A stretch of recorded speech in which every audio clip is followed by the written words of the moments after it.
Civium, ideas que liberan.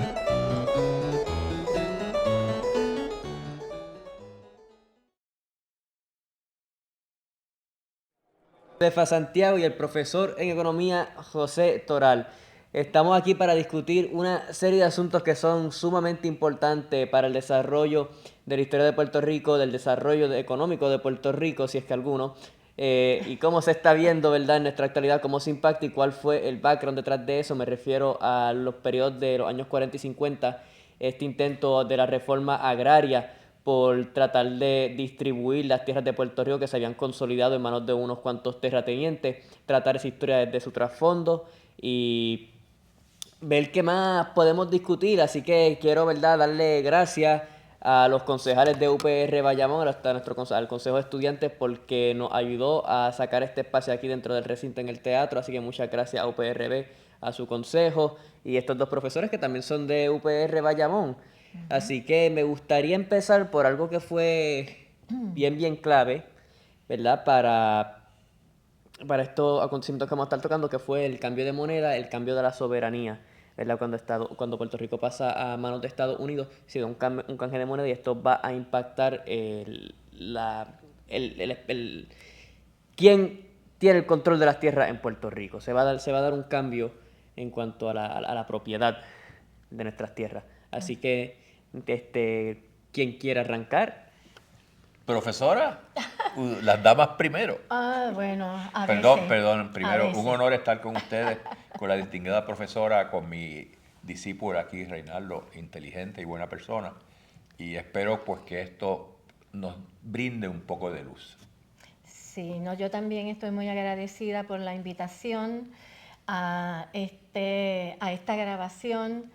Es una primera experiencia y estoy muy contenta por ello.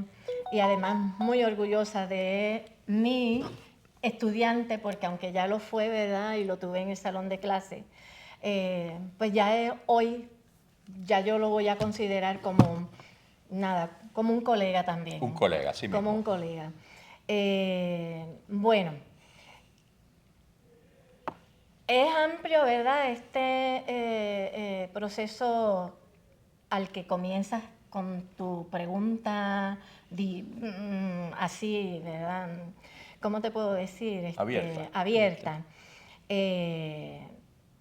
Pero indudablemente en este siglo XIX y de fines del siglo XIX, en términos de la tierra, lo que predominaba era el sistema de haciendas, en este caso uno bien exitoso de fines del siglo XIX, que va a ser la hacienda cafetalera. Pero eso no quiere decir que no hubiese, ¿verdad?, otros medios de producción agraria, como va a ser el tabaco, como va a continuar, pero en un plano todavía menor que lo que había sido de inicio del siglo XIX, el azúcar, pero ahora de fines del siglo XIX, justo casi para la ocupación militar que va a hacer Estados Unidos de Puerto Rico, la producción agraria significativa fue el café.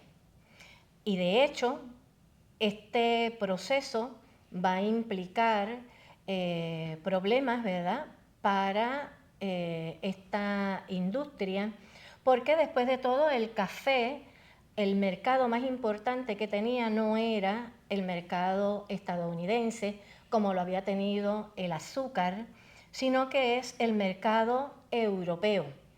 Y cuando se produce la invasión en el 98, lo primero que va a ocurrir es el que ya la producción puertorriqueña pues tendrá que ser dirigida hacia el mercado estadounidense. Y al hacerse de esa manera, la producción de café pues va a comenzar a sentir los efectos de todo de esa transformación, particularmente por el hecho de que entonces tampoco el mercado estadounidense estaba acostumbrado a la fortaleza del café puertorriqueño, porque ellos estaban acostumbrados al café de Brasil, y por lo tanto ya aquí es una cuestión, ¿verdad?, de gusto en términos de la población estadounidense.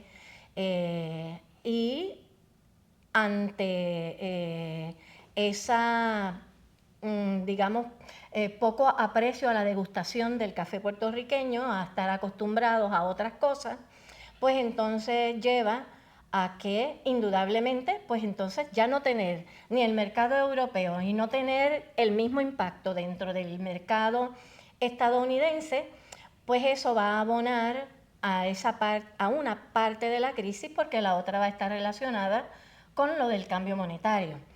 Ese cambio monetario indudablemente pues también tiene un impacto significativo sobre los hacendados, productores, cafetaleros, pero se da un fenómeno también muy curioso, porque ciertamente se habla, ¿verdad?, en términos del impacto que va a tener el cambio monetario, que indudablemente es inmenso, y para el capital que estaba en moneda española o puertorriqueña, porque también tuvimos una moneda puertorriqueña, pues entonces significa, ¿verdad?, que al hacer la transformación o la imposición a la moneda estadounidense, al dólar, pues entonces indudablemente eso tiene también, ¿verdad?, un impacto sobre las economías de los propietarios hacendados. Pero yo creo que hay algo que nosotros no podemos perder de vista, y es que en la coyuntura de la guerra y del final de la guerra del 98, guerra que no hicimos nosotros y guerra que no nos tocaba a nosotros, sino que eso lo inventaron ellos allá y la trajeron para acá. Así que en ese sentido es interesante, porque los propietarios cafetaleros, los hacendados, van a verse también afectados por la reacción de la población puertorriqueña ante todas estas transformaciones, que no están entendiendo en buena medida qué es lo que está pasando y los efectos que todo eso tiene, y va a haber lo que se conoce las partidas sediciosas.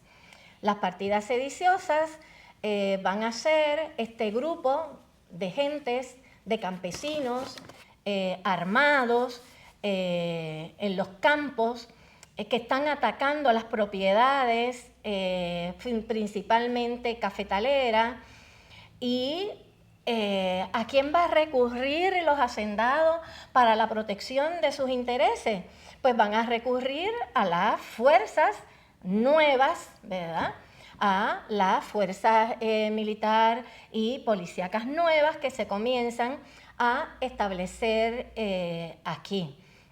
Y es interesante porque vemos como en ese sentido va a plantear Fernando Picó en su libro 1898, La guerra después de la guerra. En Puerto Rico hubo una guerra, se crea una crisis socioeconómica significativa, pero al mismo tiempo se crea una guerra en términos de la población que está siendo afectada por todas estas transformaciones, por todos estos cambios, y de ahí en adelante esa población campesina va a terminar siendo también un sector trabajador que bajo el dominio estadounidense ya no será nombrado como campesino o qué sé yo, como también se le podía conocer como el agregado, sino que ahora le van a denominar, ¿verdad?, como trabajador sí libre, pero proletario. El proletariado puertorriqueño, que va ahora a trabajar no para necesariamente, ¿verdad?, los hacendados que tuvieron gran fama en estos momentos, sino para la gran producción azucarera que se va a iniciar desde el mismo momento en que se instalan las fuerzas militares del país. Así que, en ese sentido, una cosa que tenemos que tomar en cuenta también es que con la implantación en el 1900 de la ley Foraker se va a establecer una ley que es lo que se conoce como la ley de los 500 acres, que eso también va a estar vinculado con todo lo relacionado con los procesos de la organización de la tierra.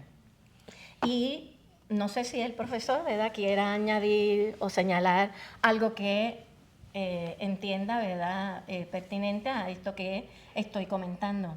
Doctora, preciosa la explicación. Muy poco que añadir, ¿verdad? Yo sí quisiera entrar un poco en lo del cambio de moneda. Perfecto. ¿Qué significó eso en términos de la economía?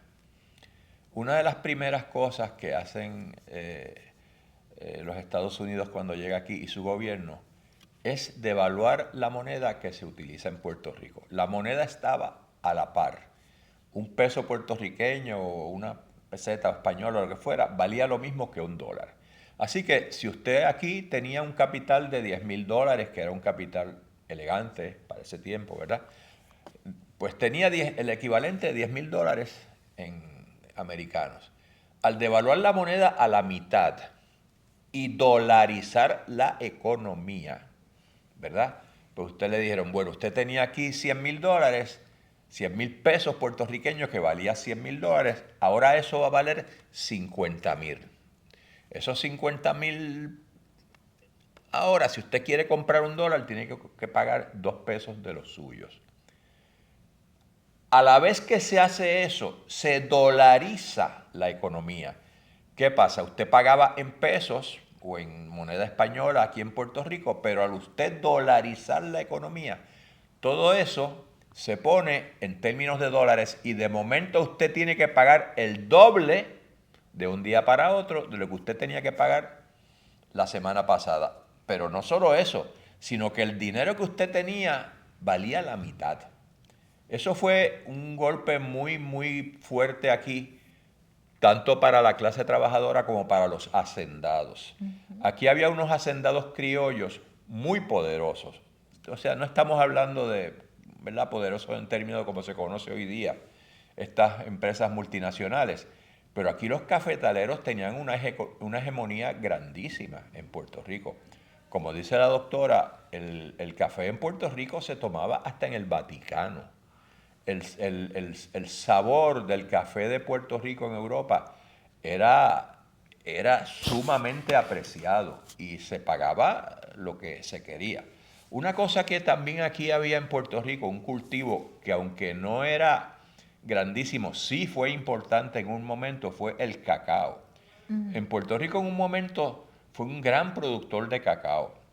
Y fuera de Puerto Rico, en América, pues había que irse como a Malasia y todos esos sitios por allá para conseguir buen cacao. Y Puerto Rico logró tener unas buenas cosechas de cacao que con todos estos problemas económicos y de abandono de tierras y de moverse las personas hacia la ciudad, todo eso se abandonó. Quedan unas pequeñas plantaciones de cacao que yo las he visto en Ciales, pero son muy pequeñas, son artesanales y están tratando de revivir eso. ¿Qué pasa entonces en el cambio de soberanía con la economía de Puerto Rico? Una de las primeras cosas que sucede es que, como dijo la profesora, se acaba la hegemonía del café como cultivo. Y al acabarse la hegemonía del café como cultivo, yo le puedo dar unas estadísticas que preparó el doctor Irizarry Mora, al que agradezco mucho que me permita utilizar su texto y la información del curso que él da. Sí, le voy a enseñar aquí uno de los textos del doctor Irizarry Mora, que fue muy, muy amable conmigo en permitirme el uso de sus textos y sus notas. Pues el doctor Irizarry Mora hace unas aportaciones muy importantes en cuanto a esto. Y en uno de sus textos, para que usted entienda la importancia de lo que pasó a la entrada de los americanos a Puerto Rico. En el 1881, 54% de las exportaciones de Puerto Rico eran en café y 28% azúcar. Vamos ahora a 1935, ¿verdad? Esto no fue una cosa que pasó de un día para otro. En el 1935 las exportaciones de café bajan de 54% a 0.3%. No a 3%, a 0.3%, que eso es una tercera parte del 1%. Eso, ¿qué pasa cuando se empieza a abandonar el café? Se abandona el café no porque los agricultores quieran, se abandona el café porque ya no hay un mercado en Europa, ya el mercado de Estados Unidos no le interesa, y el café en Puerto Rico se vuelve más artesanal para el uso de nosotros en Puerto Rico, que siempre hemos tomado café de Puerto Rico, y yo compro café de Puerto Rico, no que tenga el nombre en español, yo busco si ha sido producido en Puerto Rico. Claro. Es más caro, pero lo compro, a mí no me importa, el dinero se queda aquí. Yo como economista. Muy bien. Entonces, pues, ¿qué sucede? Mire, cuando se abandonan esas tierras agrícolas dedicadas al café, lo que sucede es que ya los obreros se quedan sin empleo y empieza a sustituirse por los hacendados americanos, empiezan a adquirir tierras en Puerto Rico y a dedicarlas al cultivo de caña. Ese cultivo de caña mayormente se da en las planicies alrededor de Puerto Rico que están cerca del mar, en la planicie del norte, planicie del sur, en las costas, ¿verdad? Porque el resto es montaña y la caña no se cultiva en la montaña. Eso provoca que todas esas personas que vivían en el centro de Puerto Rico, trabajadores, toda esa gente, se desplace hacia las costas y se dediquen entonces a la producción de caña. La gente tiene que comer, ¿verdad? La gente tiene que... Y si el empleo está en la caña, pues había que ir a la caña. Si usted suma eso al valor del dinero, a los salarios paupérrimos que había aquí, si usted le añade a eso que la caña no es un trabajo de todo el año, sino la caña es un trabajo que tiene una zafra que comienza en febrero hasta abril, mayo, yo no soy experto en esto, y el resto del tiempo se llama el tiempo muerto. Esas personas tenían que irse a su casa sin alimentos, tenían que irse a su casa sin ninguna esperanza de vida, tenían que irse a su casa a depender, a ser agregados de donde estaban viviendo o cualquier otro tipo de arreglo que pudieran tener. Esos son los años, en los años 30, 29 empieza la depresión económica en Estados Unidos, ¿verdad? Y eso agrava mucho más la situación económica de Puerto Rico. En el 1935, en plena depresión económica, las exportaciones de caña aumentan de 29% de azúcar, ¿verdad? Aumentan al 60%. ¿Por qué? Porque se abandona el café, no voluntariamente, no porque los agricultores de café quisieran hacerlo. Ellos tenían sus haciendas muy bien montadas, se hacían las cosas muy bien, sino porque sencillamente ya no hay mercado. Y si usted no tiene mercado y no tiene obreros, porque los obreros se desplazaron a las costas, pues se le hace muy, muy precaria la vida a estas personas. La ley de las 500 acres, ¿verdad? Que es clara, lo que se pretendía era que ninguna persona o corporación tuviese más de 500 acres para evitar el latifundio y el absentismo. El latifundio lo que te provoca es que una empresa o una compañía tenga grandes extensiones de terreno, una sola persona. Y entonces eso también era absentista porque esos dueños de esas tierras no estaban en Puerto Rico, estaban en New York, en Boston. No tenían ninguna conexión con Puerto Rico que no fuese la explotación de sus fincas. Estaban totalmente desconectados de las condiciones de los obreros, de las condiciones de los gobiernos, de las condiciones de vida de la gente. ¿Y qué sucede? Esa ley de las 500 acres tiene un problema. El problema es que las empresas eran tan poderosas, algo como lo que está pasando hoy en Estados Unidos, ¿verdad? Que nunca se logró la implantación en ley, pero de facto nunca tuvo el efecto que debía tener, porque había unos intereses muy, muy grandes en los Estados Unidos que estaban en contra de eso. Yo creo que eso más o menos contesta esa parte de tu pregunta, si tú quieres. Sí, Okay, como quieres que esto sea como un diálogo contigo. Sí, para añadir, para seguir ¿verdad, Reina? Para poder llegar a los años 40 y 50, ¿verdad? Añadir que una de las cosas, ¿verdad? Y quizás ahí tengan los porcentajes, es que el empobrecimiento con la moneda de los puertorriqueños causó que muchos de ellos pues se vieran forzados a vender sus tierras. Gran parte del porcentaje de tierras cultivables para el azúcar terminaron en manos de empresarios americanos, lo cual quizá eso se ve reflejado, corrígeme, en el PIB, Ujú, pero no en el Producto Nacional Bruto. exacto. Se queda entonces, se forma esta gran masa de capital absentista y un empobrecimiento dentro del puertorriqueño. Pasan un par de sucesos importantes porque está el surgimiento del Partido Nacionalista, está el Partido Socialista de Iglesias Pantín.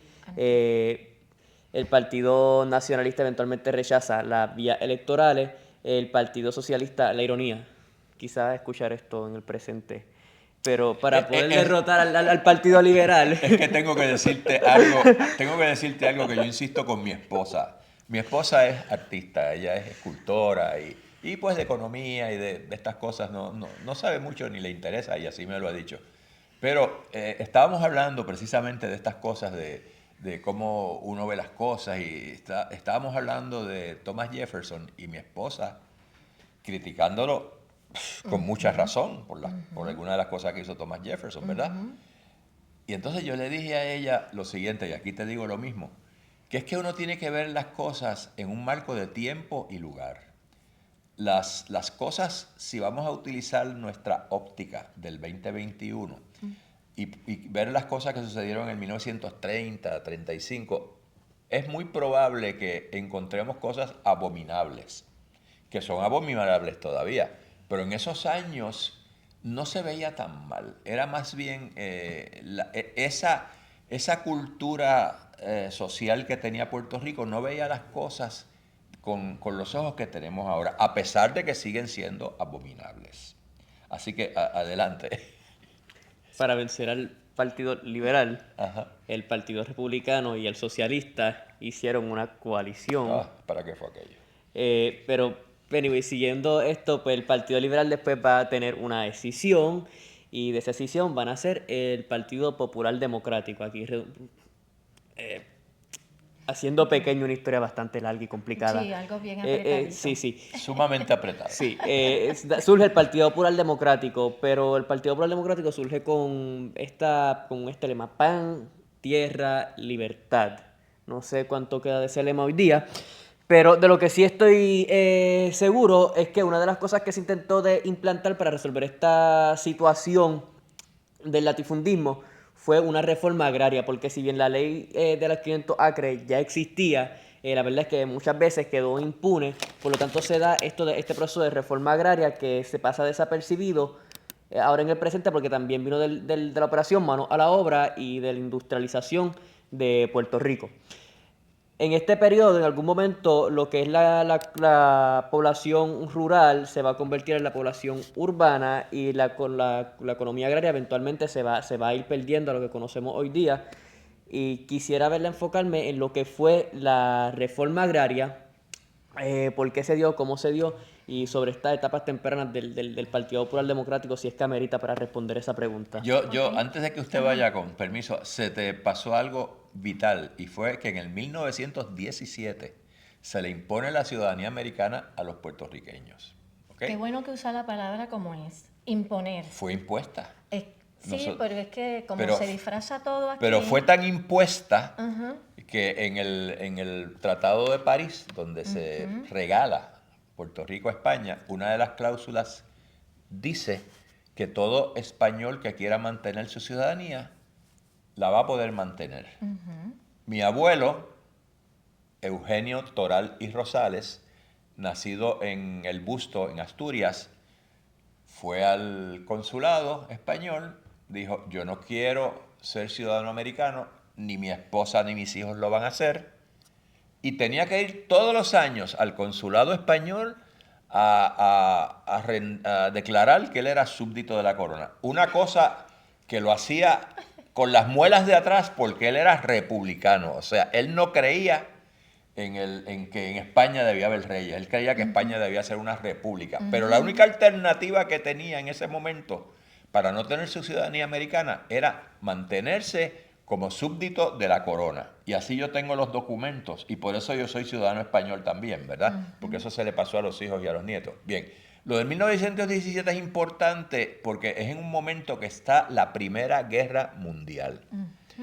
Y esa imposición, hay pues, unos tratadistas de derecha que dicen que no es por eso, pero esa imposición, muchas de las personas en Puerto Rico que saben de esto, y mi abuelo y una serie de personas con que yo hablé con ellos, decían, mira, lo que pasa es que se cogió a los ciudadanos puertorriqueños, a la gente de Puerto Rico, y se utilizó de carne de cañón. O sea, se hicieron ciudadanos americanos para ponerlos en el ejército y que fueran a Europa a morir, ¿verdad? Eso es un punto importante que hay que decir, porque en esto de la ciudadanía hay mucha controversia. Y hay mucho mito. Y hay mucho mito. O sea, la ciudadanía fue impuesta. Nosotros no los invitamos aquí. Nosotros no le pedimos que No nos la hicieran solicitamos ciudadanos. tampoco. No la solicitamos, sino fue un acto impuesto. Bien, esto, mire, no quiero que me malinterpreten. Yo creo que Estados Unidos, fuera de este señor que está ahí ahora, tiene mucha gente buena, hizo cosas buenas. Yo creo que aunque Thomas Jefferson hizo barbaridades en su vida personal, pues yo siempre he creído que el americano más inteligente que ha existido es Thomas Jefferson. Él escribió la Declaración de Independencia, él hablaba alemán, griego, inglés, español, latín, y aprendió griego porque él leyó los filósofos griegos y no quería perder la esencia de lo que habían escrito. ¿Ok? Ahora bien, habiendo dicho eso, en el 1917, eso cambia un poco también la mentalidad de muchas personas, porque ven el ejército como una forma de sobrevivir. Ven el ejército como tener un poco de ingresos que no tenían aquí, porque mire, los que van al ejército son los pobres. O sea, yo no he visto, Trump no fue, o sea, Bush no fue. Los pobres son los que van al ejército, ¿verdad? Las personas que nada tienen que ver con eso. Eso es importante porque la visión de todas esas personas que van a Europa y que traen de allá ideas nuevas. Rafael Hernández, el compositor, estuvo en Francia, ¿ok? Y toda esa visión nueva de un mundo distinto, europeo, y de nuevos pensamientos, eso fue muy importante. Hay otra cosa que también fue importante aquí, fue la Revolución de México y la Revolución de Rusia del 1917. 18, 17 por ahí. 18. ¿Por qué eso es importante? 17, sí. Porque esos movimientos, igual que los movimientos de independencia de Centroamérica, Suramérica y el Caribe, y Cuba y todo eso, fueron unos movimientos que abrieron la mente de muchas personas en Puerto Rico y eso elevaron el sentimiento patrio y el sentimiento puertorriqueño que todavía muchos tenemos. Vamos ahora a qué, perdóname que... Sí, no, es que sí, porque también... Voy a por supuesto, agarrar desde la ley Foraker que me quedé, sí, para entonces tomar algunos de los asuntos que usted trae a colación. Indudablemente, nosotros tenemos que tomar en cuenta esas disposiciones jurídicas que se establecieron mediante estas leyes, primero con lo de la ley Foraker, que definitivamente queda totalmente, ¿verdad?, establecido quién es el que va a tener el poder y la autoridad absoluta sobre la colonia. Tanto es así que en términos legislativos, una Cámara de Delegados que no va a tener ningún poder. Y así va a ser durante los 17 años en el que van a estar en vigor. Luego entonces, con el supuesto cambio que van a hacer de una reforma en el 1917, que es la ley Jones, que al final es mantener el espíritu de la ley Foraker con una sola cosa que podemos decir distinta, pero al mismo tiempo significativa, que es la imposición de la ciudadanía de Estados Unidos a los puertorriqueños sin nosotros haberlo pedido. Hay que tomar en consideración, de hecho, que ya en aquellos momentos también, mediante la ley Foraker, se había estipulado que Puerto Rico tuviera un representante de Puerto Rico en Washington, que es lo que conocemos hoy como el comisionado residente, o vamos a poner también comisionada, porque hubo ya una mujer en ese puesto, puesto que no tiene ninguna clase de envergadura.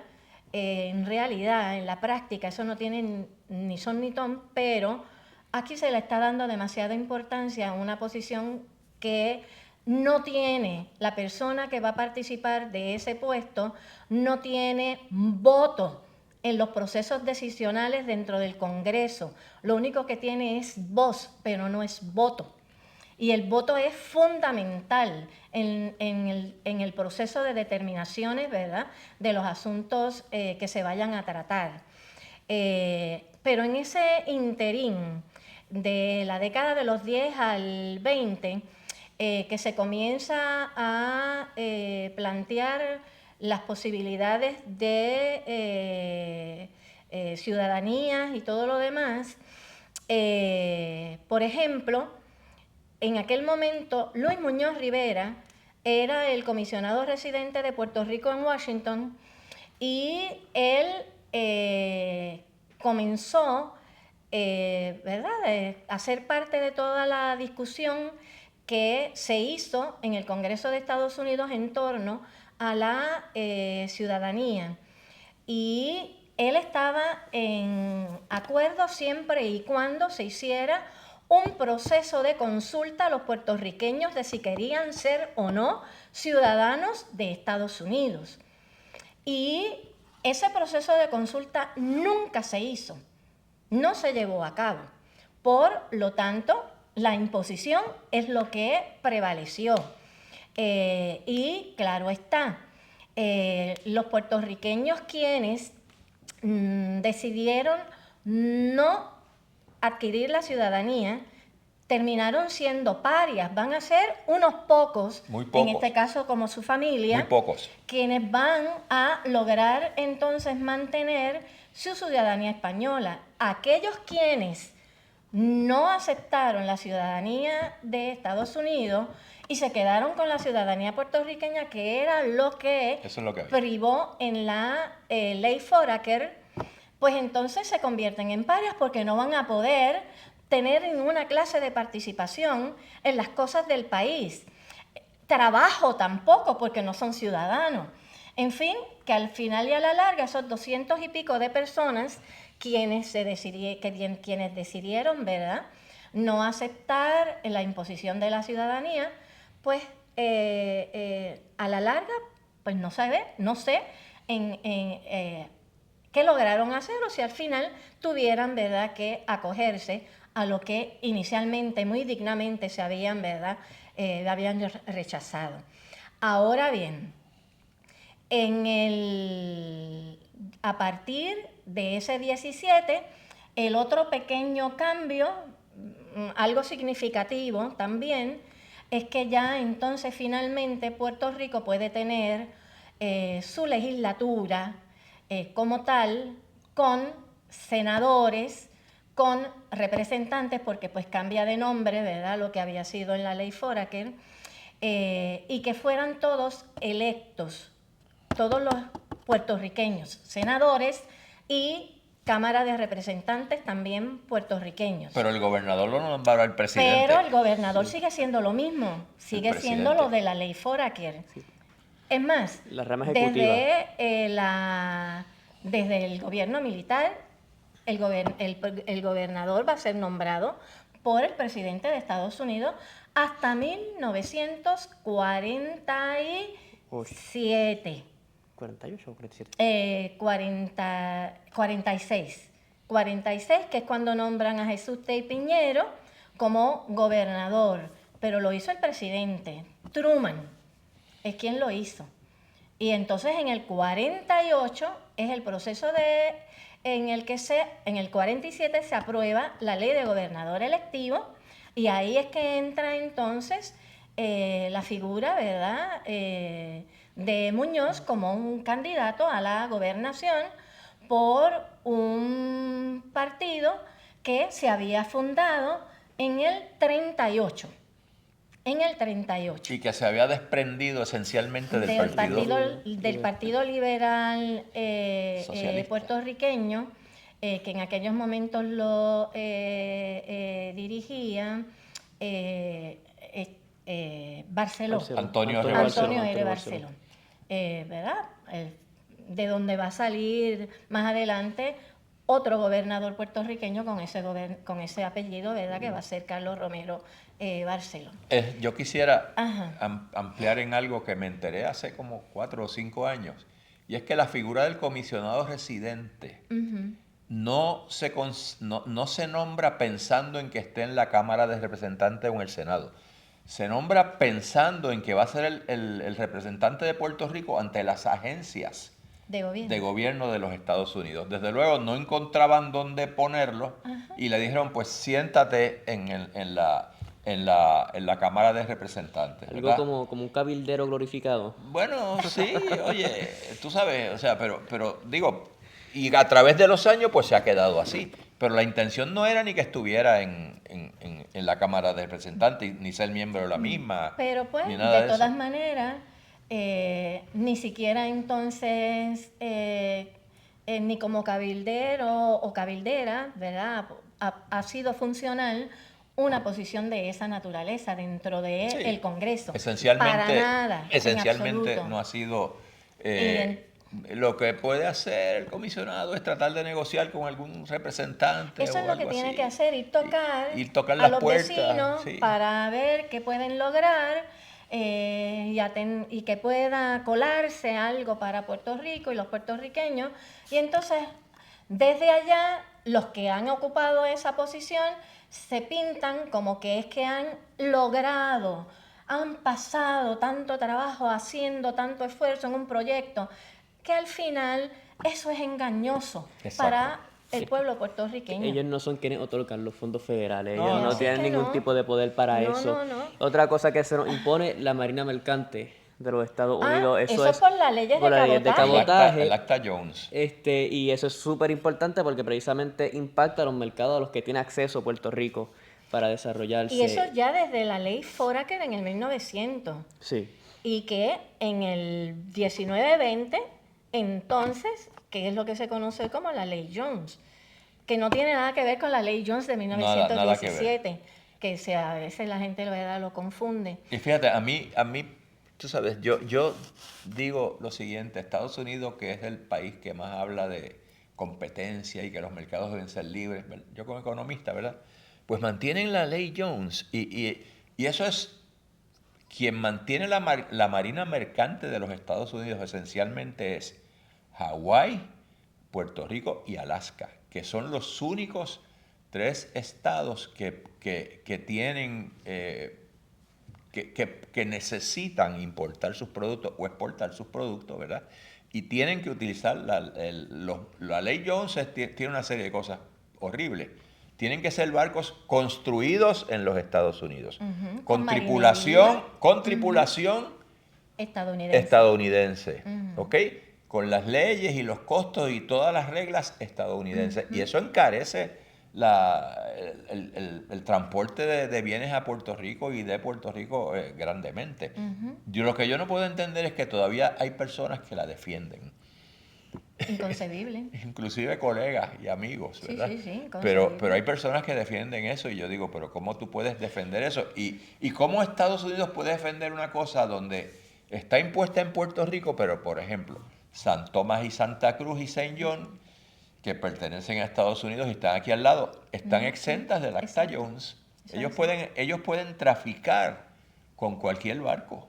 Con cualquier barco pueden traficar. Nosotros no podemos. Pero si nosotros queremos traer algo de San Tomás, Santa Cruz o enviar algo a esas islas, tenemos que utilizar los barcos americanos porque pertenece a Estados Unidos. O sea, son cosas que uno... Es que es bien interesante porque es hasta incongruente. Exacto. Cuando los Estados Unidos fueron colonias de Inglaterra, que Inglaterra les impuso las leyes de navegación. Esas leyes de navegación ellos las pelearon de tal manera que al final fue parte de la justificación para su independencia. Eso fue así. Y tan significativo fue esa lucha, ¿verdad?, contra las leyes de navegación, que inmediatamente ellos se van a dar lugar a la formación de su propia marina. Una vez, ¿verdad?, lograda su independencia. Así que es de veras que sorprendente y contradictorio ese pensamiento económico, no sé cómo decirlo, ¿verdad?, que todavía al día de hoy nos limita a nosotros los puertorriqueños y puertorriqueñas. Y repito, no sé cómo hay personas todavía que lo defienden. Peor aún. Peor aún. Bueno, Y después te hablan del libre mercado. Por eso, Sí. esa incongruencia, que debe haber competencia, que debe haber libre mercado, pero mira, donde primero no hay competencia es ahí.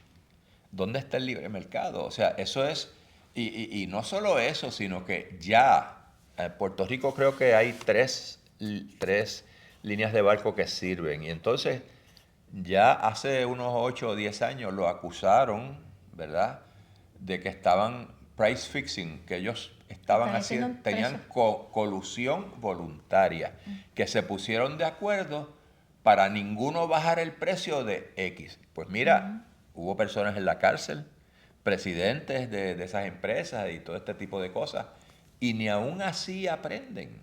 Aún así, sabiendo que esta gente pueden ponerse de acuerdo involuntariamente. Si tú te pones de acuerdo involuntariamente, que tú tienes una persona que tiene un liderazgo en precio y tú la sigues, no pasa nada.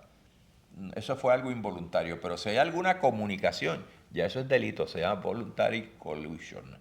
Y con todo y esa información que se sabe y se conoce, que aquí hubo esos problemas y se sabe que lo sigue habiendo, todavía se mantiene esa ley. Vamos a lo que tú nos habías llevado, perdón. Con lo de, sí, para retomar lo que... es que esto es tan interesante que uno y hay tanto que hablar. Sí, ¿verdad? todo lo que es definitivo. historia y ciencia social, uno arranca por atacar un tema y de ese tema van a salir 5. Tenemos el problema de cuando escribimos nuestras investigaciones doctorales, que empezamos por aquí y seguimos y tenemos que enmarcar las cosas. Pero La reforma agraria. Lo de la reforma agraria. Es interesante porque en 1935 en Puerto Rico se creó un programa que se conoció como el Plan Chardón. Sí. El Plan Chardón tenía como parte de su programa reforma agraria, la reforma agraria. Y tenía, ¿verdad?, otros aspectos también muy importantes. Todo esto en el marco, indudablemente, de la depresión. Exacto. En la que está sumido Puerto Rico, ¿verdad? Sí, porque con Roosevelt, perdón, en medio de la Gran Depresión, el presidente Roosevelt gana la presidencia de Estados Unidos, las elecciones, y crea lo que se llama New Deal, el nuevo trato. Y eso pues trata de enchufar dinero en las economías de distintas formas para poderle hacer prender la economía. Sí, perdone. Pero el Plan Chardón es previo. El Plan Chardón es en 1934, creo. Por eso es previo. Sí. Antes de instituir, de extenderse un poco, porque acá no se extiende la totalidad del nuevo trato, aquí se extiende solamente algunos programas del nuevo trato, sobre todo programas dirigidos a la alimentación, porque el pueblo se estaba muriendo de hambre. La prera, la praco. Exacto, la prera. De eso yo lo recuerdo de niña, sí. No porque lo viviera, ¿verdad?, necesariamente, pero sí lo recuerdo por la gente, ¿verdad?, vecina. Pero al mismo tiempo estos programas, ¿verdad?, este otro programa que se crea en el marco del nuevo trato, que es la PRA, la PRA, ¿verdad?, que también tiene otra serie de proyectos, como el proyecto de la electrificación de toda la isla, porque aquí habían unas compañías de electrificación, pero eran compañías privadas y estaban en manos privadas y no toda la isla estaba electrificada. Exacto. Así que entonces, en ese sentido, la PRA va a ser, ¿verdad?, una gran aportación en ese sentido, de llevar energía eléctrica a los campos de Puerto Rico. Cosa que Aluma debe aprender un poco de esos proyectos antiguos De fuentes fluviales. que en Puerto Rico hubo. A Luma ¿verdad? no le interesa porque no es costo-beneficio para ellos. Pero debería el Estado conocer- decidió que iba a invertir sus recursos en electrificar a la isla. Y aquí la casita más pequeña, más en un monte allá arriba, tenía electricidad. Tenía electricidad y entonces la geografía nuestra Seguro. es bastante compleja y eso también Luma lo debería conocer para poder entender las razones por las cuales, ¿verdad?, estas líneas de electricidad corren por esos montes y que claro, la hierba va a crecer, que las ramificaciones de los árboles también van a afectar. Que llueve mucho. Y llueve mucho. En fin, hay una serie de cosas que aparentemente suelen desconocer, ¿verdad? Pero volviendo a lo que llevaba.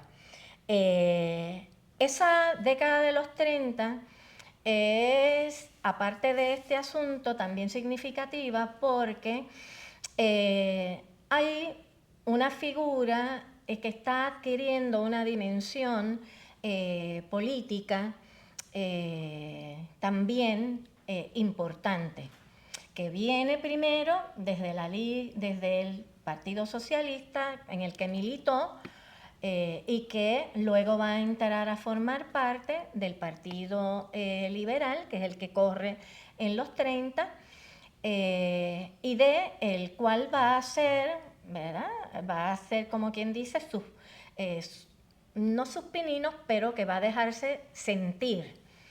Y me refiero en este caso a la figura de Luis Muñoz Marín, y que indudablemente ve con gran significado y sobre todo para sus intereses políticos el nuevo trato y los programas de reformas del nuevo trato.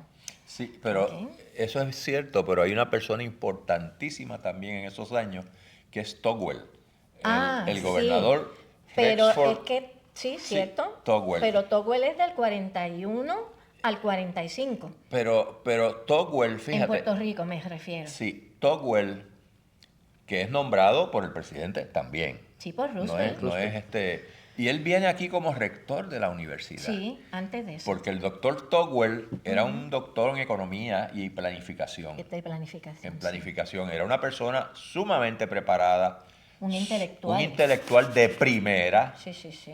Un intelectual que se ha encontrado correspondencia entre él y Schumpeter, el economista alemán. O sea, se ha encontrado correspondencia entre ellos. Schumpeter lo consultaba. Un intelectual de primera clase, sumamente liberal. Y entonces el plan Chardon, Togwell y Muñoz forman una trilogía bastante interesante, ¿verdad? El plan Chardon tuvo unas ideas magníficas. Teníamos a Togwell detrás. Para el que no sepa, a Togwell se le debe lo que es la creación del gobierno de Puerto Rico actual. Togwell es el que crea la Junta de Planificación, la Oficina de Presupuesto, la Oficina de Personal, la Autoridad de Energía Eléctrica con otro nombre, o sea, con, Sí. ¿verdad? Fuentes fluviales. La autoridad de las fuentes fluviales. De fuentes O sea, fluviales. todo el gobierno de Puerto Rico que conocemos hoy día, eso fue Togwell el que lo diseñó, lo impulsó, y era una persona, como dice la doctora, era un erudito, un profesor universitario, una persona con mucho conocimiento, y fue una persona vital en esto, porque Togwell era el americano, ¿no? Togwell era el que Togwell tenía comunicación directa con el presidente.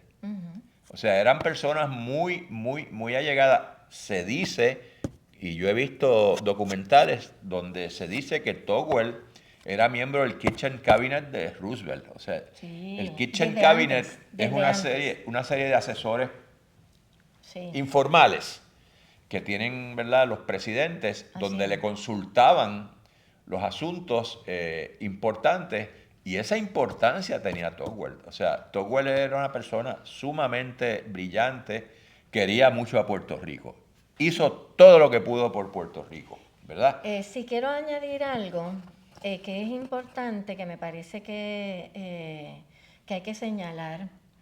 Sí, indudablemente la administración de Togwell va a ser una administración bien significativa en Puerto Rico, no cabe duda. Pero el plan de reformas que va a elaborar el Partido Popular bajo el liderato de Muñoz y de otros que no suelen mencionarse, que van a ser voces bien importantes también y que van a formar parte de la legislatura de esos años.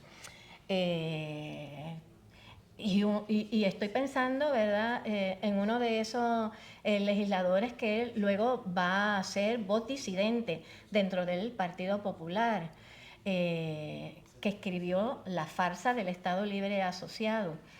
Me refiero a Vicente Geisel Polanco, Otro intelectual. que es otro intelectual puertorriqueño muy reputado, y ese libro es una maravilla que hay que leer, que todos tienen que leer.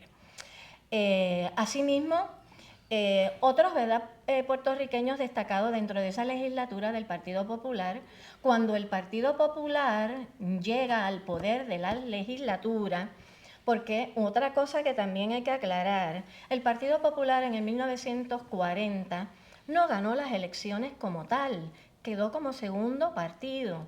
En realidad, lo que va a ocurrir es que se va a dar y va a llegar gente del Partido Popular a la legislatura, incluyendo a Muñoz como senador, y por consiguiente ahí se va a dar una interioridad en la que termina Muñoz siendo el presidente del Senado y llevan todo el proyecto de reformas.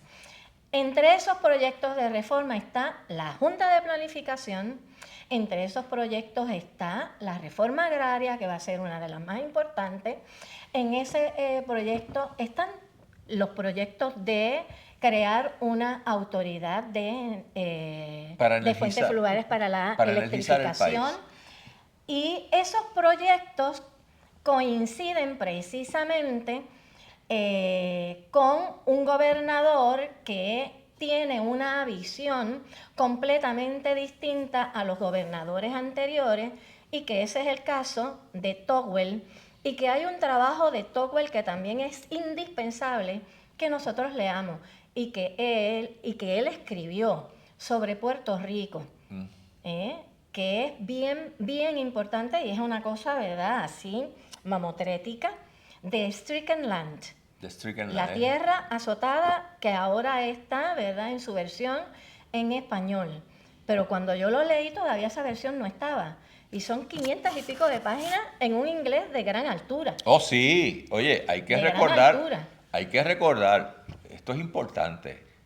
Togwell no solamente era un caballero y un intelectual, era una persona sumamente brillante, un profesor universitario de toda su vida, Sí, sí. rector de la universidad. Se nota, o sea, una persona sumamente pulida, una persona sumamente leída, una persona que tenía todos sus conocimientos frescos y al día, Sí, sí. y conocedora de las corrientes y conocedora de las personas y los economistas y las trayectorias y la cuestión académica en Estados Unidos. Togwell era otra cosa. Por eso, esa mirada que va a tener Togwell. Y Muñoz se comunicaba con él en inglés, porque Muñoz hablaba muy mal español. Sí, porque él se crió en Estados Unidos y estudió allá, en Virginia, creo que fue, en Washington. Y empezó universidad, aunque no la terminó. Exacto, pero su comunicación con Togwell era en inglés. La cuestión con Togwell es que entonces es como, vamos a ver, no es un accidente el que Togwell llegue a la gobernación. Indudablemente eso va a responder a unas necesidades en ese momento, que no podemos olvidar que en el 1939 se inicia la Segunda Guerra Mundial. Exacto. Y cuando se inicia la Segunda Guerra Mundial, inmediatamente el gobierno de turno, ¿verdad?, en Estados Unidos, o sea, en este caso, obviamente, ¿verdad?, la administración Roosevelt, pero ya antes de Tocqueville y antes de Swope, estaba como gobernador de Puerto Rico un ser infame, y se recuerda de manera infame, porque fue el que autorizó lo de la masacre de Ponce en el 37. Y me refiero a Winship. En el 39, Blanton Winship va a ser sustituido por un gobernador que va a ser nombrado por Roosevelt, y ese gobernador va a ser William Leahy, o Leahy, como se le quiera, ¿verdad? Leahy, como generalmente se le llama. Y Leahy viene ya con todo un programa de instrucciones de las cosas que tiene que hacer, porque a lo que tiene que hacer es que convertir a Puerto Rico en el Gibraltar del Caribe. Así mismo. Para el proceso de militarización de la isla, para que Puerto Rico sea el punto, aprovechar el punto estratégico que viene de edad siendo reconocido desde el dominio español, para que Puerto Rico sea eje de toda la cuestión militar en el Caribe, en el resto de América, y por eso, ¿verdad?, todas estas grandes construcciones de las bases militares, como fue la Ramey, que queda, ¿verdad?, ahí en pie. Luego, un poquito más tarde, la base Roosevelt Roads en Ceiba, cerrada para los efectos hoy, entre comillas. La militarización de la isla de Vieques en este interín.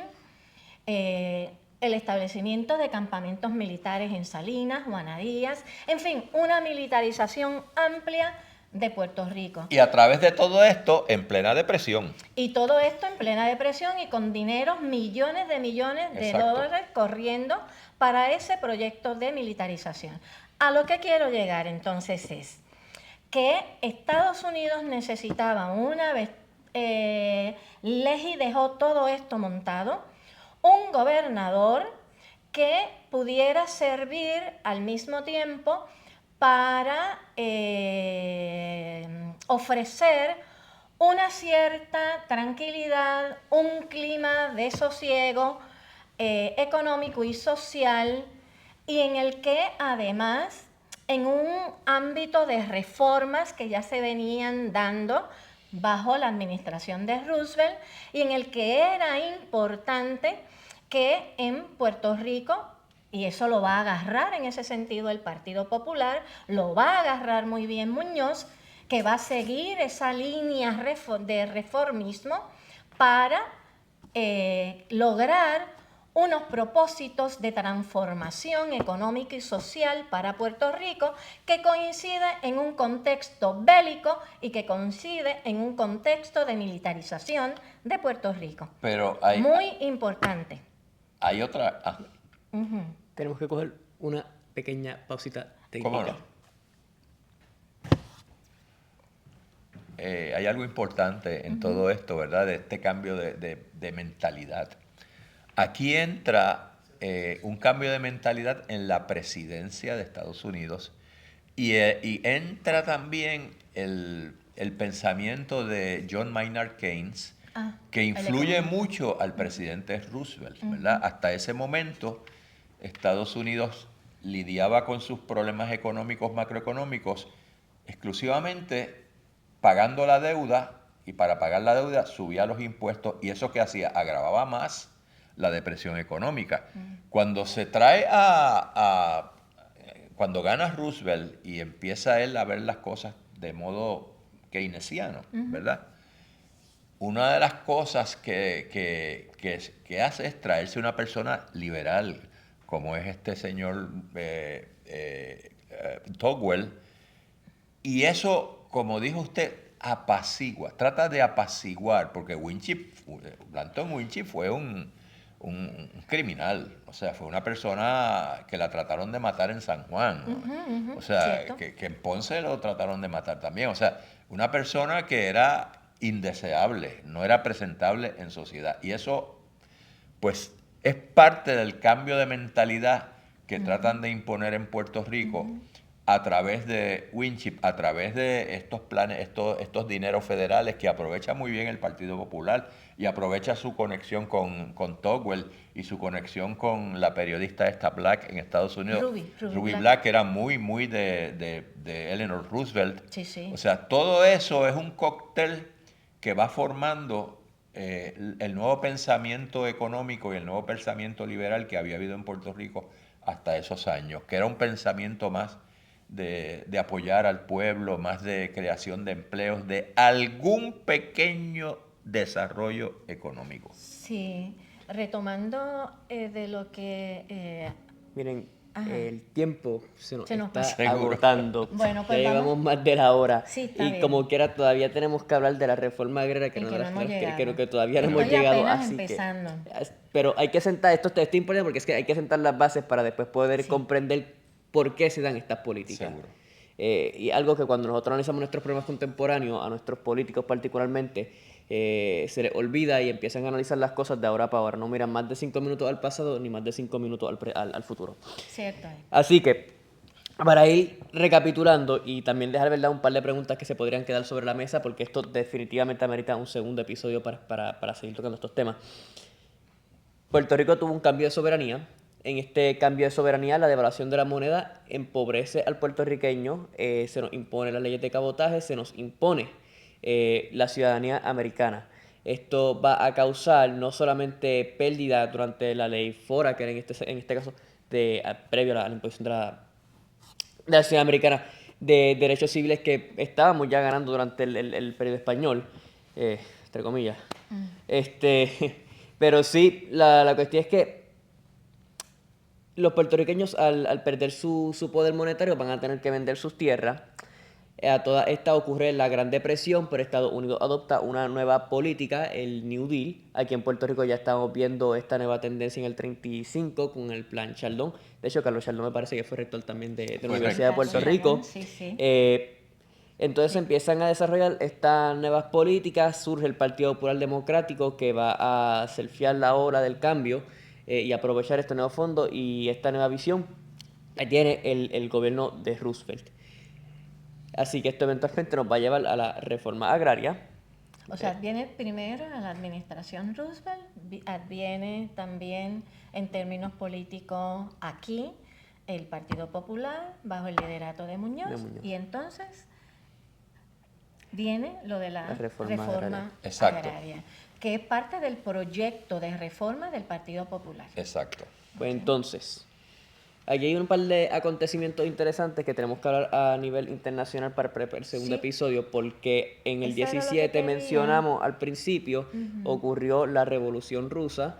Esto va a cambiar el espectáculo en Europa porque ahora existe el fantasma del comunismo se ha consolidado en un país. Va a causar una presión en los demás países y me llama mucho la atención el lema del Partido Popular Democrático, pan, tierra, libertad. Suena a algo que diría Stalin, no sé.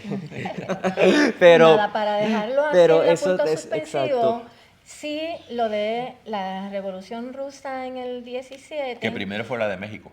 Que antes sí había sido la de México, pero hay que aclarar, para la Segunda Guerra Mundial, los rusos van a ser parte de los aliados. De los Sí, aliados. son parte de los Así aliados que- y fundamental para vencer y para a los alemanes. Hay que hacer esa salvedad porque Estados Unidos, Inglaterra, Francia y Rusia, Unión Soviética. o la Unión Soviética Fueron en aquel aliados. momento, van a ser aliados. Después es que, De hecho, ¿verdad?, en se quiebra Stalingrado, la guerra en la que más gente muere y la gran mayor parte de las personas murieron en el frente oriental. Y Así que tenemos que cortar. Y entonces aquí podemos después decir de dónde es que proviene la concepción esta de pan, tierra y libertad. Sí, sí. Así que, miren, Gracias a UPRB, gracias al Consejo de Estudiantes, gracias a los muchachos de Voces del Cambio. Si ustedes vieron que había una sombra aquí en la pantalla moviéndose, que los muchachos de Voces del Cambio nos estaban ayudando con la producción.